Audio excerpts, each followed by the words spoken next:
Hi friends, எல்லோரும் எப்படி இருக்கீங்க? இன்றைக்கி ஸ்நாக்ஸ் ஐட்டமோடு வரலங்க. இன்றைக்கி ஒரு குழம்பு ரெசிபி தான் சொல்லலான்னு வந்திருக்கேன் நான். இது குழம்பெல்லாம் எல்லோரும் வைக்கிற மாதிரி நார்மல் குழம்பு கிடையாதுங்க. இது வந்து மருந்து குழம்பு. அந்த காலத்துலலாம் எங்கள் பாட்டியெல்லாம் இந்த மாதிரி தான் வச்சு கொடுத்துருக்காங்க. சளி காய்ச்சலன்னா இந்த மாதிரி வச்சு சாப்பிட்டோம்னாவே இந்த குழம்பு ரொம்ப காய்ச்சலெல்லாம் இருந்ததுன்னாக்கா சரியாயிடும். ஹாஸ்பிட்டலுக்கெல்லாம் அந்தளவுக்கு போனதில்லை. அந்த மாதிரி இந்த மருந்து குழம்பு தான் எங்கள் வீட்டில் பசங்களுக்கு எதுக்காச்சும் உடம்பு முடியலன்னா இந்த மருந்து குழம்பு தான் நான் வச்சு கொடுப்பேன். இந்த மருந்து குழம்புக்கு என்னென்ன தேவையானுட்டு நீங்கள் பாருங்கள். காய்ச்சல் இருந்தால் சுத்தமாக சரியாயிடும். நெஞ்சு சளி சேரவே சேராது. ரெண்டாவது, நீங்கள் வாரத்தில் ஒரு முறை இந்த மருந்து குழம்பு வச்சு கொடுங்க. இல்லை மாதத்தில் ஒரு முறை வச்சு கொடுத்தாலும் பசங்களுக்கு சளின்றது இருக்காது. அதுக்கு என்னென்ன வேணுன்றது இங்கே பிளேட்டில் வச்சுருக்கேன், நீங்களே பார்த்துக்கோங்க. எல்லாம் ஒரு ஸ்பூன் வச்சுக்கிட்டா போதும். ஓகேங்களா? இது காரத்துக்கு ஏற்ற மாதிரி நம்ம காஞ்ச மிளகா வச்சுருக்கேன். சுக்குங்க, மெயினாக சுக்கு தான் இதனோட இதுவே. சுக்கு. அடுத்தது கற்பூரவள்ளி இலை. தூதுவளை கிடைச்சாலும் நம்ம தூதுவளை போட்டுக்கலாம். எனக்கு வந்து கற்பூரவள்ளி இலை தான் கிடச்சிருக்கு இந்த மருந்து குழம்புக்கு. சரி, ஓகேன்னுட்டு நான் இந்த கற்பூரவள்ளி எடுத்திருக்கேன். இதில் வந்து இது சாறு மட்டுமே எடுத்து கொடுத்தாவே நம்மளுக்கு சளியெல்லாம் சரியாகும்னுவாங்க. ஆனால் பசங்க வந்து விரும்ப சாப்பிட மாட்டாங்க. நம்ம இது குழம்பு மாதிரி வச்சு கொடுத்தோம்னா ஸ்டோர் பண்ணுவாங்க. இந்த குழம்பு வச்சுட்டு நம்ம ஸ்டோர் பண்ணோம்னா 1 மாதம் இருந்தாலும் கெட்டே போகாது. இது நல்லெண்ணெயில், சுத்தமான செக்கில் ஆட்டின நல்லெண்ணெயில் தான் நம்ம இந்த குழம்பே வைக்கணும். வச்சு நம்ம சாப்பிட்டு பார்த்தோம்னா அவ்வளோ நல்லா டேஸ்ட்டாக இருக்கும். ரெண்டாவது, உடம்புக்கு ரொம்ப ஹெல்த்தியும் கூட, சளி சேராமல் இருக்கும். பார்த்துக்கோங்க என்னென்ன வேணுன்றது. இந்த ஐட்டம் இருந்தால் போதுங்க. இதுக்கு மெயினாக தக்காளி போட மாட்டோம். இது மட்டும்தான் போடுவோம். கடைசியில் வெல்லத்தை போட்டு இறக்கிடுவோம். நம்மளுக்கு காரம் இது போட்டு நம்மளுக்கு சரி போடலன்னா கொஞ்சோண்டு மிளகாத்தூள் ஒரு 1/2 ஸ்பூன் வரைக்கும் வச்சுருக்கேன். ஃபஸ்ட்டு வந்து இதெல்லாம் வறுத்துக்கலாம். இது எல்லாத்தையுமே நம்ம சேர்த்து பொன்னிறமாக வறுத்துக்கலாம். கடாய்க்கு அப்பயே ஆன் பண்ணிட்டேன் நான். காஞ்சிடுச்சு கொஞ்சம். நம்ம இப்போ வந்து எல்லாத்தையும் போட்டு வறுப்படுத்துக்கலாம்.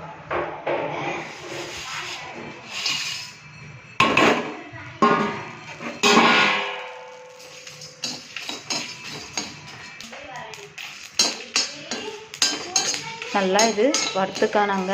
இது வறுக்க பார்த்து எவ்வளோ நல்லா ஸ்மெல் வருதுங்க பார்த்தீங்களா? கம்ம ஸ்மெல் வருது. பட்டை, லவங்கம், அந்த ஏலக்காய், சுக்கு, காஞ்ச மிளகா, பெருங்காயம், கடலப்பருப்பு, துவரம்பருப்பு, கருவேப்பிலை, சீரகம், மிளகு, சோம்பு, சுக்கு, இது எல்லாமே போட்டு நம்ம வறுத்துக்கிட்டு இருக்கோம். எல்லாம் ஒரு ஸ்பூன் வைங்க போதும். அதுவே குழம்பு நிறையாவே 10 பேர் தாராளமாக சாப்பிட்லாம். நம்ம இந்த குழம்பு வச்சுக்கிட்டோம்னா நல்லா கம்ம ஸ்மெல்லு வருது. வறுக்க மணக்குது. இப்படியே எப்பப்போ ரெடி ஆகுமான்னு வெயிட் பண்ணிகிட்டு இருக்காங்க என் பின்னாடி பசங்கன்னா. சரிங்களா? இப்போது நல்லா வறுப்பட்டுருச்சு, பொன்னிறமாக வந்துடுச்சு பாருங்கள். இப்போ நம்ம ஒரு பிளேட்டுக்கு மாற்றிக்கலாம். அவ்வளோதாங்க. வறுத்துட்டு நம்ம பிளேட்டில் எடுத்து வச்சிட்டோம். இப்போ வந்து செக்கில் ஆட்டின சுத்தமான நல்லெண்ணெய் ஊற்றிக்கலாம்.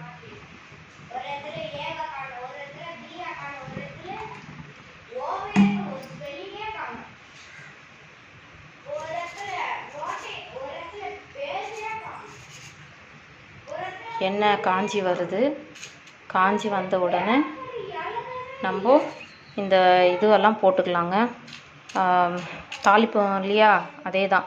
வெந்தயம், சீரகம், கடுகு, மிளகு, இது போட்டுக்கலாம். நம்ம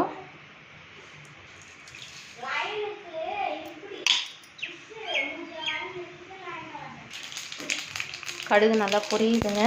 இப்போது தட்டி வச்சுருக்கிற பூண்டு இதில் சேர்த்துக்கலாம்.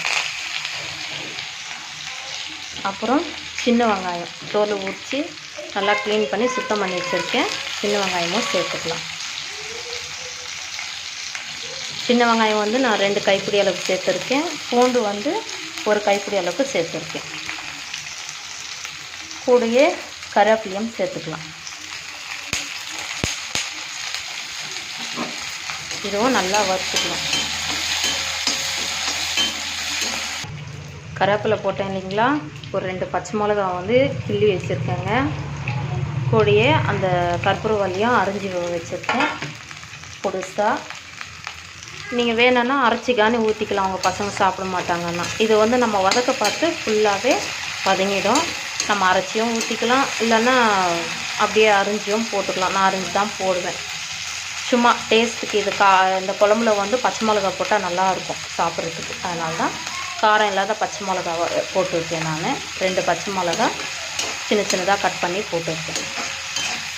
இது நல்லா வதக்குனாங்க எண்ணெயில்.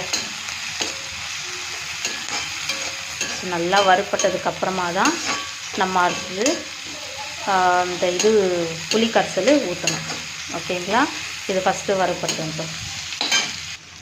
இது வறுக்க பார்த்து தேவையான அளவுக்கு கல்லுப்பு சேர்த்துக்கலாம். கூடிய மஞ்சத்தூள் ஒரு 1/2 ஸ்பூன் சேர்த்துக்கோங்க.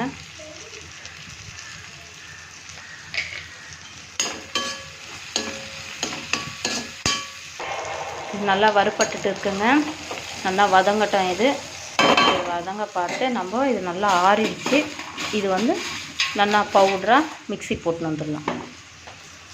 நம்ம மிக்ஸி போட்டுன்னு வந்துட்டோங்க. இந்த மாதிரி பவுடராக இருக்கணும், பார்த்துக்கோங்க.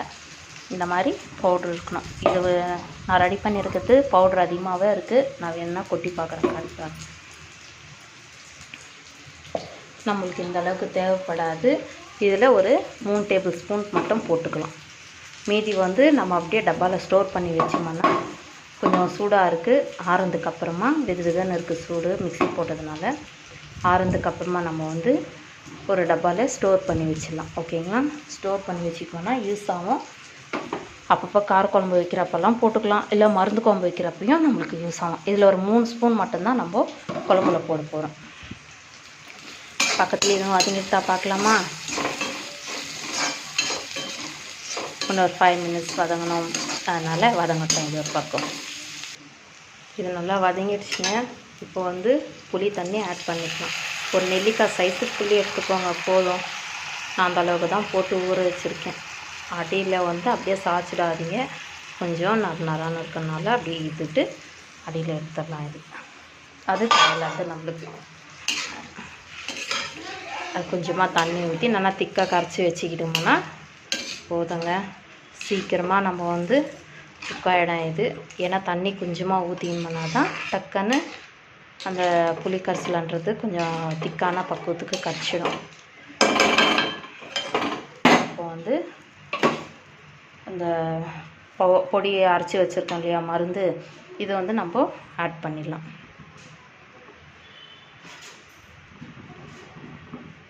மூணு டேபிள் ஸ்பூன் போட்டால் போதுங்க. நல்லா வாசனைங்க, கம்மா கம்மான்னு இருக்குங்க. இது செம்ம வாசனை. 3 ஸ்பூன் போட்டுருக்கோம்.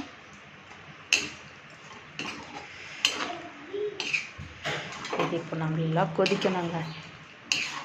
இதுலேயே நம்ம மிளகாத்தூளாக ஆட் பண்ணிடலாம். நான் சொன்னேன் இல்லைங்களா, ஒரு ½ ஸ்பூன் வரைக்கும் மிளகாத்தூள் எடுத்து வச்சுருக்கேன்னு, அதுவும் ஆட் பண்ணிடலாம். நம்ம எல்லாமே போட்டுட்டோம். இந்த பவுட்ரு செஞ்சு வச்சுக்கிட்டோம்னா ஒரு 10 நிமிஷம் தாங்க நம்ம இந்த குழம்பு வைக்கிறதுக்கு. டக்குன்னு முடிஞ்சிடும். அயன் கடாயில் தான் எப்பயுமே, இரும்பு கடாயில் தாங்க பண்ணணும். உங்களுக்கு மண் சட்டி இருந்ததுன்னா மண் சட்டியில் தான் பண்ணுங்கள். டேஸ்ட்டு அட்டகாசமாக இருக்கும். தயிர் சாதத்துக்கு இன்னும் சூப்பராக இருக்கும். கோல்டாக இருக்க நேரத்தில் தயிர் சாதம் சாப்பிடக்கூடாது இல்லைங்க. அதனால் சுட சுட சாதம் வடிச்சிட்டு காய்ச்சல் சளி இருக்க பார்த்து நம்ம இந்த சுட சுட சாதத்தில் இதை போட்டு பிசைஞ்சு சாப்பிட்டோம்னா கொஞ்சோண்டு நல்லெண்ணெய் ஊற்றி சாப்பிட்ணுங்க. நம்ம குழம்பே நல்லெண்ணெய் தான் வைக்கிறோம்.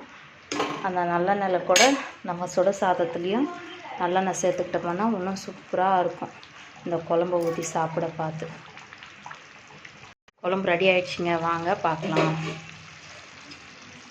நான் வெல்லமும் கருவேப்பிலை ப்ளஸ் கொத்தமல்லி மேலே இறக்க பார்த்து தூவிட்டேங்க. அது வீடியோ எடுக்கலை, பசங்க அங்கே கத்திக்கிட்டு இருந்தாங்கன்னு வீடியோ ஹோல்ட் பண்ணிட்டு போயிட்டேன். அதனால் அது மட்டும் வீடியோ எடுக்கலை, சாரிங்க.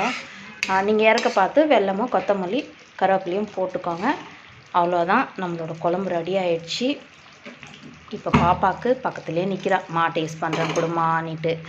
நம்ம பாப்பாவுக்கு கொஞ்சம் டேஸ்டிங் கொடுக்கலாம். இந்தாம்மா டேஸ்ட் பாருங்கள்.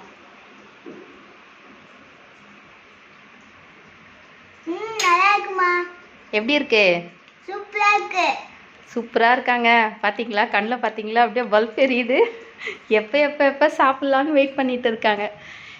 இன்னொரு ரெசிபிக்கு தினியாக வெயிட் பண்ணுங்கள். தினியாக நல்ல ஒரு குழம்பா இல்லைன்னா தொகையிலான்ட்டு நான் போடுறேன். இல்லை ஸ்நாக்ஸ் ஐட்டமாகவும் வருவேன் நான். மறக்காமல் பொம்மி சேனலுக்கு சப்ஸ்கிரைப் பண்ணுங்கள், ஷேர் பண்ணுங்கள், லைக் பண்ணுங்கள். உங்களோட ஆதரவு இருந்ததுனாக்கா நிறைய வீடியோஸுங்கெல்லாம் போடுவேங்க. நிறைய ஹெல்த் பெனிஃபிட்டாக இருக்கிற மாதிரி நான் உங்களுக்கு அப்டேட் பண்ணுறேன் எல்லாத்தையுமே. ஓகேங்களா?